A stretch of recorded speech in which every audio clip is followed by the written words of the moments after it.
बिस्मिल्लाहिर्रहमानिर्रहीम। आज जो हमारा टॉपिक है that is deformities of skeleton. और स्केलेटन बेसिकली हमें सपोर्ट तो देता है, प्रोटेक्शन भी देता है, हमने सारी डिटेल पढ़ी है पिछले लेक्चर्स में।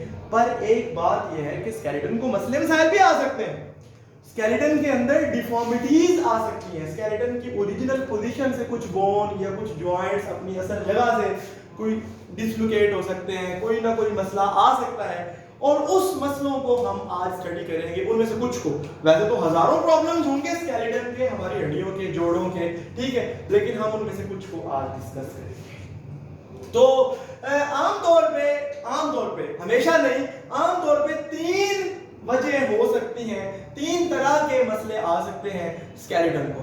तो जो पहले हैं they are the genetic causes, दूसरे होते हैं हार्मोनल प्रॉब्लम्स और तीसरे होते हैं न्यूट्रिशनल। और इसके अलावा भी बहुत सारे प्रॉब्लम्स हैं। तो हम अभी जो पढ़ने जा रहे हैं that is the genetic problems, यानी genetic causes of the deformities of skeleton. ठीक है, तो उनमें अगर आप गौर करें तो मैं एग्जांपल्स के साथ दूंगा। आमतौर पे जेनेटिक कॉज का मतलब क्या होता है कि ये जो बंदा है, इंडिविजुअल है, इसके जो जाइगोट था, उसके जो क्रोमोसोम्स थे, जब ये मां के पेट में डेवलप हो रहा था, तब दो तरह के मसले आ सकते हैं। एक होते हैं कंजेनिटल कॉजेस, वो जो मां के पेट के अंदर डेवलप होने की वजह से, उसकी वजह से कोई ना कोई प्रॉब्लम आए, और दूसरे वो होते हैं कि जो जेनेटिक प्रॉब्लम है इसके किसी एक क्रोमोसोम के अंदर, जिस तरह आपने डिस्कशन की हुई है कि फलां क्रोमोसोम में फलां जगह पे फलां मसला आ गया जिसकी वजह से ये वाले प्रॉब्लम आ गए। सही है जी। तो उनमें जो सबसे पहला एग्जांपल हम बात करते हैं, बड़ी कॉमन चीज है, that is called cleft palate. Palate कहते हैं हमारे तालू को। तालू से मुराद वो चीज जो हमारे मुंह के अंदर ऊपर वाली साइड पे होती है, और आमतौर पे ये दो हड्डियों से बनता है, sphenoid and maxilla, sphenoid and palatine, तीनों से। थोड़े थोड़े उसके पार्ट होते हैं, तीनों हड्डियां आपस में मिल के ये बनाती हैं। इधर देखें।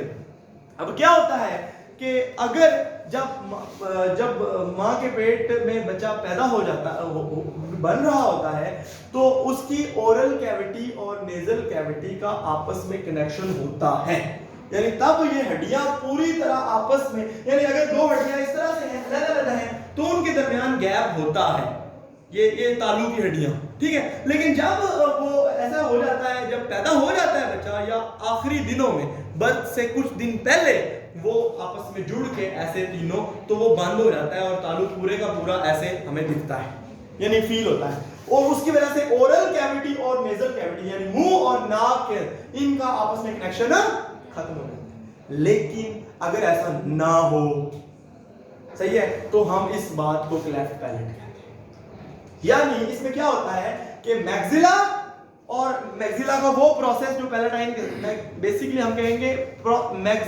The palatine process of maxilla, यानी मैक्सिला हड्डी जो है वो यहाँ की, उसका जो पैलेटाइन प्रोसेस है, यानी जिस प्रोसेस ने, यानी जिस एक्सटेंशन ने पैलेटाइन के साथ फ्यूज होना है, वो फ्यूज नहीं होती, सही है, और they fail to fuse and leading to a very, यानी मैं इसमें लिख देता हूं कि हम कहेंगे the palatine and palatine process of maxilla, they fail to fuse, leading to the formation नहीं, वो तो पहले फॉर्म हुए होते हैं, यानी leading to the failure of the closure of opening between oral and nasal cavity। Hasan समझ आ रहा है? तो नाक और यानी मुंह के दरमियान वो खुला रह जाता है, जिसकी वजह से बच्चा दूध पीता है तो वो उसकी नाक में भी जाएगा, है, तो मसले मसाइल। ठीक है जी। पहले ये प्रॉब्लम, और एनिमल्स के अंदर अगर ये प्रॉब्लम आ जाए तो वो फिर ये बड़ी मुश्किल से, मतलब उसको सर्जरी वो करवाते नहीं है, तो फिर वो मर जाते हैं, फिर पता भी नहीं लगता उन लोगों को, जिन्होंने दूध पिया तो मर गया अभी, उस समय चेक तो करो, समटाइम क्लेफ्ट पैलेट रह गई हो।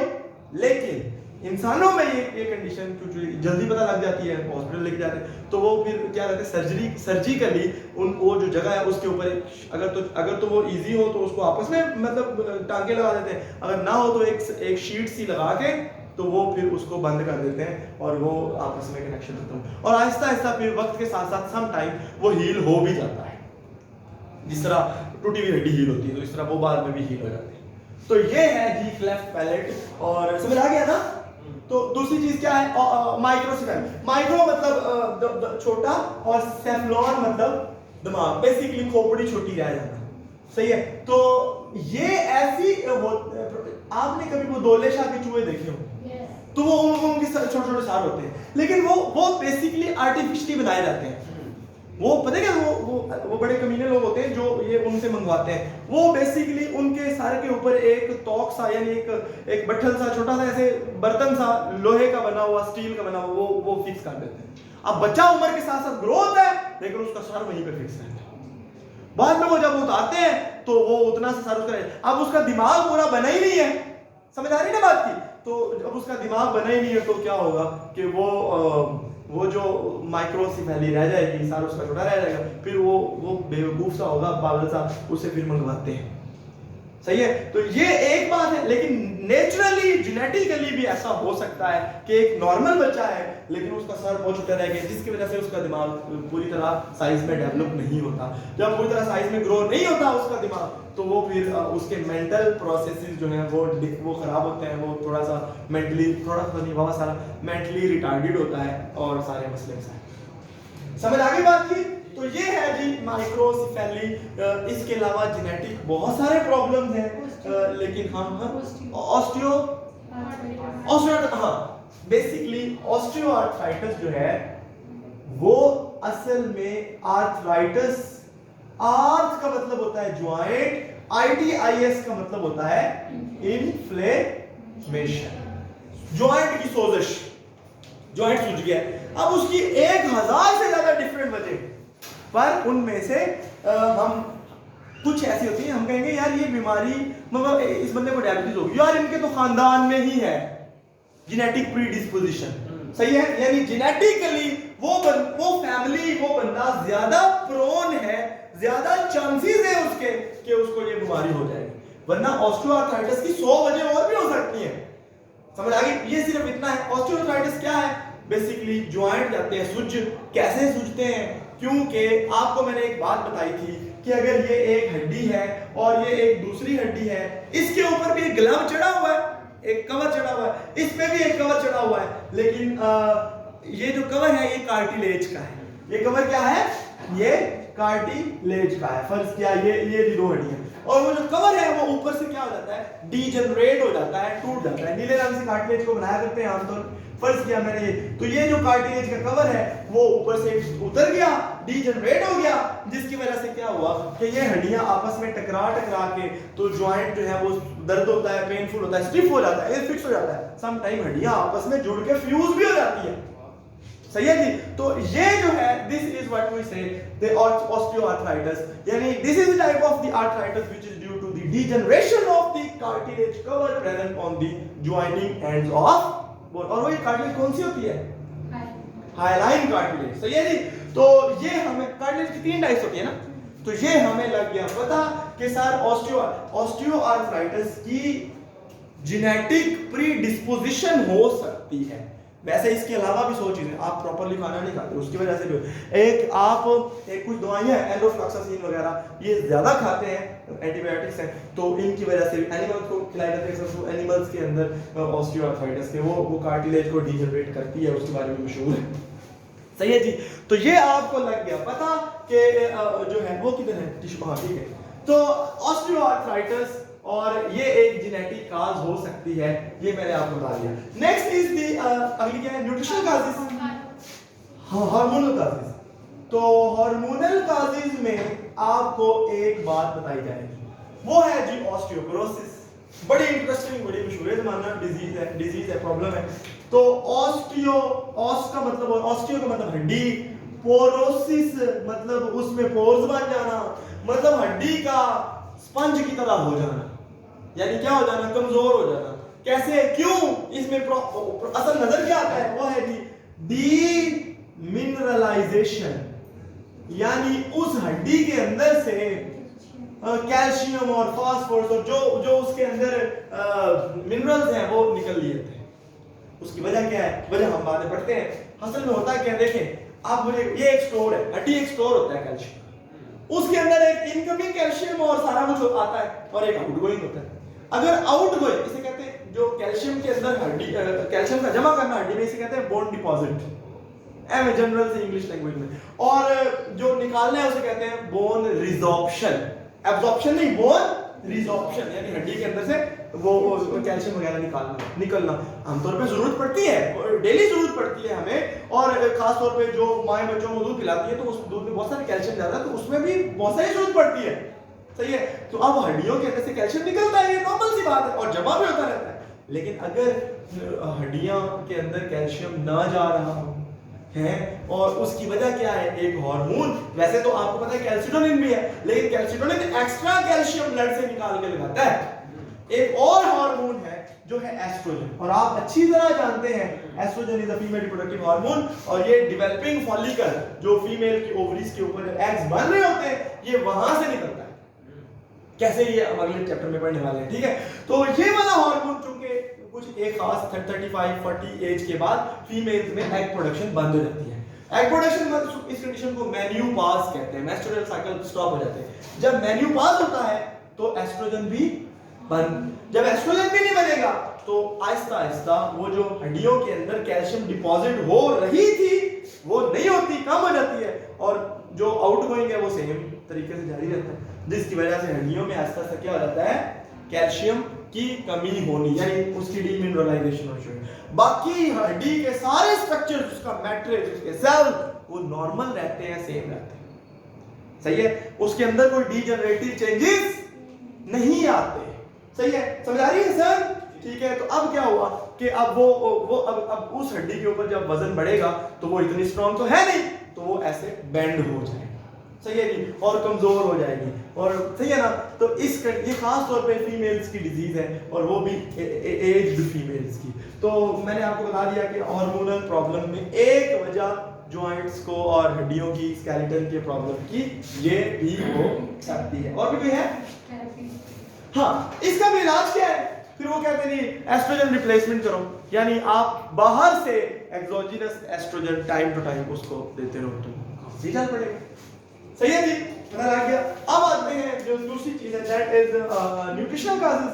तो जी न्यूट्रिशनल काजेस की बात करते हैं तो खाने पीने की वजह से जो मसले मसाइल आते हैं, तो इसमें दो इंपॉर्टेंट चीजें हैं।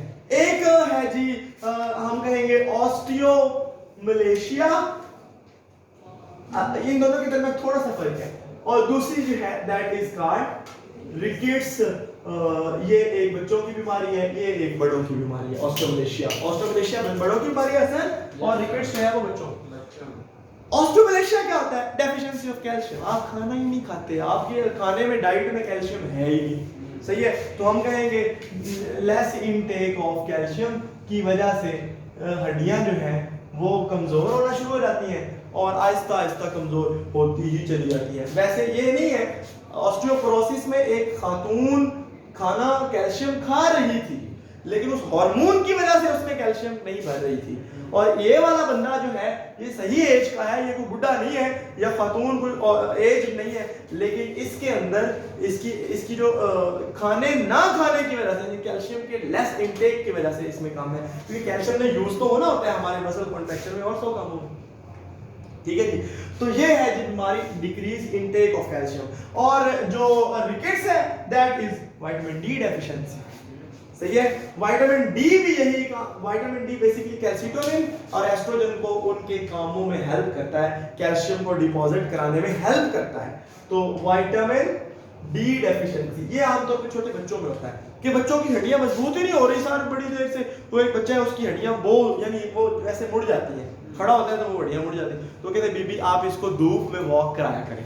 क्यों वॉक कराया करें? कि जी धूप में जब ये जाएगा तो इसकी स्किन के साथ जब सूरज की रोशनी पड़ती है तो अल्ट्रावायलेट रेडिएशन स्किन पे जब टकराती है तो विटामिन डी प्रोड्यूस करती है। जब विटामिन डी प्रोड्यूस होगा तो आहिस्ता आहिस्ता इसकी हड्डियों में कैल्शियम, क्योंकि धूप तो वो बच्चा पी रहा है, ताजा है, उसके अंदर ये मसला तो नहीं है कि वो ऑस्टियोमलेशिया की तरह, यानी वो कैल्शियम उसका इंटेक ही नहीं है, उसका इंटेक है, लेकिन विटामिन डी डेफिशिएंसी की वजह से उसकी हड्डियां प्रॉपर्ली डेवलप मजबूत नहीं हो पा रही, जिसकी वजह से उसको ये प्रॉब्लम, तो रिकेट्स के इशू को इस तरह हल किया जाता है। आगे किए, अब आते हैं कुछ जनरल प्रॉब्लम्स की तरफ। तो डिस्क स्लिप ये अब एक इंटरेस्टिंग बात है, मैं आपको समझाता हूं। आपको पता है एक चीज होती है इंटरवर्टेब्रल डिस्क। ये बेसिकली कार्टिलेज का बना हुआ एक कुशन होता है, जो मैंने आपको उस दिन बताया था कि जो दो हड्डियों के दरमियान में मौजूद होता है, एक इस तरह पैड की शक्ल में। ये जो मेरा हाथ है ये एक पैड है, सही है। अब क्या होता है कि ये जो कुशन है खुद ये कैसा बना हुआ, इसके दरमियान में एक गूदा है, यानी अगर ये कुशन है इसके दरमियान में एक गूदा है, ठीक है, और उसकी साइडों में एक हार्ड सा स्ट्रक्चर है। जो दरमियान वाला जो गूदे वाला स्ट्रक्चर है, मैं उसको ग्रीन बना रहा हूं, ऐसे राउंड सा गोल सा हसन बना रहा हूं, ठीक है, और इसको हम कहते हैं न्यूक्लियस पल्पोसस। पल्प है दरमियान में है तो न्यूक्लियस, समझ रहे हैं ना बात को, न्यूक्लियस दरमियान में होता है तो न्यूक्लियस पल्पोसस। और इसकी साइडों पे एक हार्ड, एक स्ट्रॉन्ग, एक फाइब्रस स्ट्रक्चर होती है। जिस तरह आप समझे कि एक टायर के अंदर ट्यूब एक न्यूक्लियस पल्पोसस होता है, ठीक है, और उसके गिर्द जो टायर है वो एक एनुलस फाइब्रोसस, ठीक है, एनुलर रिंग यानी एक राउंड रिंग, और एनुलस फाइबर का बना हुआ है तो फाइब्रोसस, और उसके दरमियान में न्यूक्लियस पल्पोसस। ये बेसिकली दो वर्टिब्रों के दरमियान में, लाइक ये वन वर्टिब्रा ये दूसरा, और इसके दरमियान में ये पैड मौजूद होती है। अब ये नॉर्मल, इसका काम अल्लाह ने क्या रखा है कि इसने कंप्रेशन, जब आप ऐसे जंप करते हैं तो जो कंप्रेशन होती है उसको थोड़ा सा जज़ब करना, वरना हड्डी हड्डी से टकराएगी तो मसले पैदा हो जाएंगे, दरमियान में ये कुशन ना हो तो।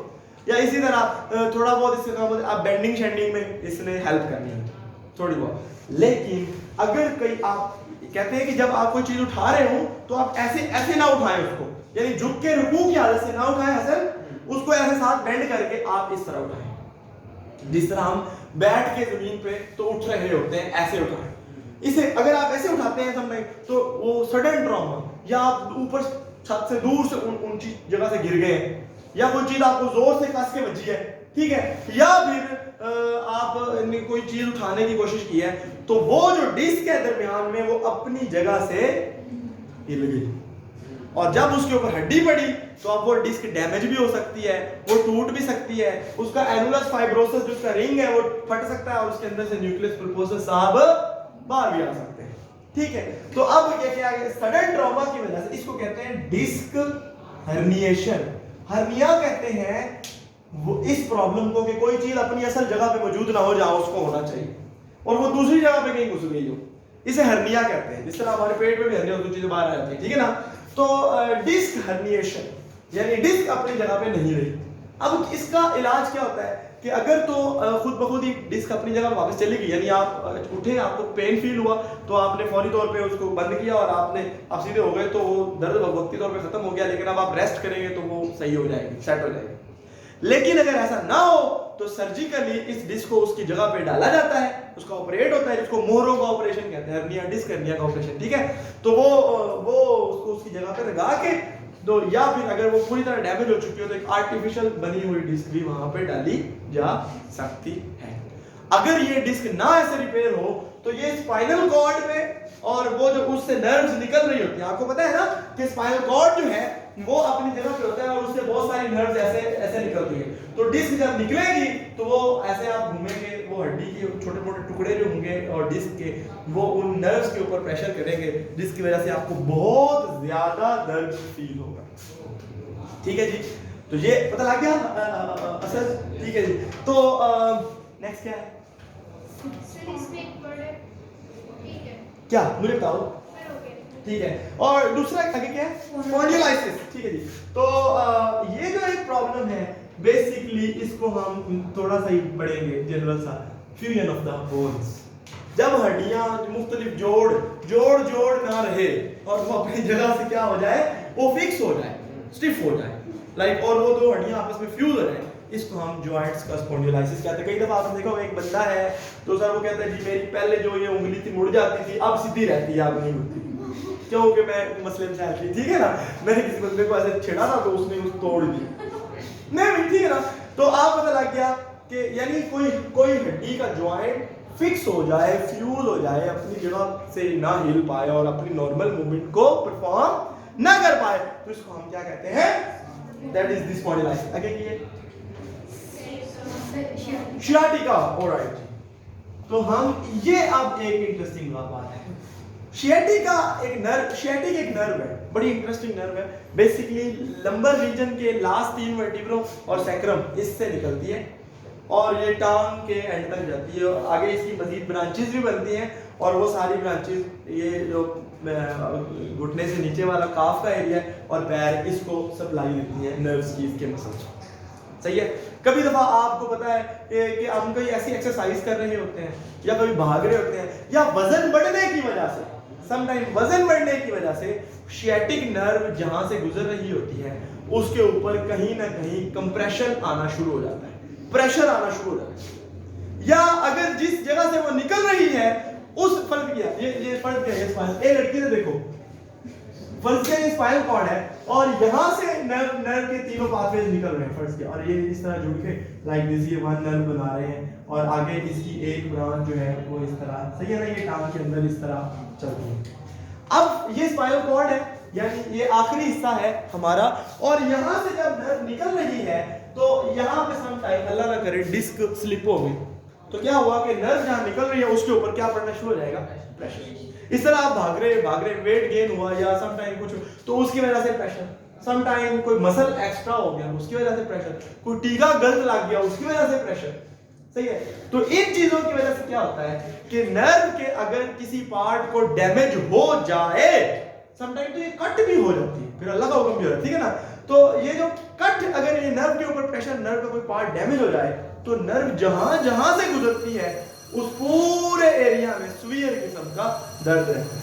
इसे दर्द शकीका या शियाटिका कहते हैं। सही है। इसका इलाज क्या है? वही पेन किलर सिंपल और कुछ फिजियोथेरापिक टेक्निक्स होती हैं, और अगर कोई पार्ट उसका डैमेज हो गया है तो उसको किसी न किसी तरीके से रिपेयर करने की कोशिश की जाती है। आगे ये आर्थराइटिस, ये मैं आपको पहले बताया हुआ है, वैसे तो आपने पढ़ा हुआ है। Arthritis means the inflammation of joints. तो वो उसकी 100,000 डिफरेंट टाइप्स हैं और उसकी डिफरेंट काजेज हो सकती हैं। पहली काज मैंने आपको बताई थी osteoarthritis, it is due to the degeneration of the cartilage present on the joining end of the bones. और दूसरी आर्थराइटिस एक और, जिसको हम रियूमेटिज्म कहते हैं, आमतौर पे गोडों में ये दर्द होता है, ठीक है। तो उसमें क्या होता है कि ये एक हड्डी है, ये दूसरी हड्डी है, और दोनों हड्डियां आपस में जुड़ी हुई, तो इनके गिर्द एक कैप्सूल लगा हुआ है, फाइब्रस कैप्सूल, जिसको हम जो लिगामेंट्स की तरह, अगर उसको कोई डैमेज हो गया और उस वो कैप्सूल सूज गया तो क्या होगा, जब हड्डी मूव करेगी तो आपको दर्द होगा। इसको रियूमेटिज्म या रियूमेटॉइड आर्थराइटिस कहते हैं। और तीसरी चीज होती है कि अगर जॉइंट की कैविटी जो है उसके अंदर यूरिक एसिड के क्रिस्टल्स आ जाए, यूरिक एसिड अगर हमारी बॉडी में ज्यादा एक वेस्ट मटेरियल है, ज्यादा प्रोड्यूस होना शुरू हुआ तो वो जॉइंट्स के अंदर भी उससे क्रिस्टल होते हैं, जब आप मूव करते हैं तो वो बड़े बरीक क्रिस्टल ऐसे रगड़ खाते हैं, जिसकी वजह से वो डैमेज क्रिएट करते हैं और पेन होता है। इसको हम गाउट कहते हैं, तीसरी टाइप ऑफ आर्थराइटिस। ठीक है। तो ये डिफॉर्मिटीज ऑफ स्केलेटन पढ़ा गया, इसमें कोई सवाल हो तो पूछे।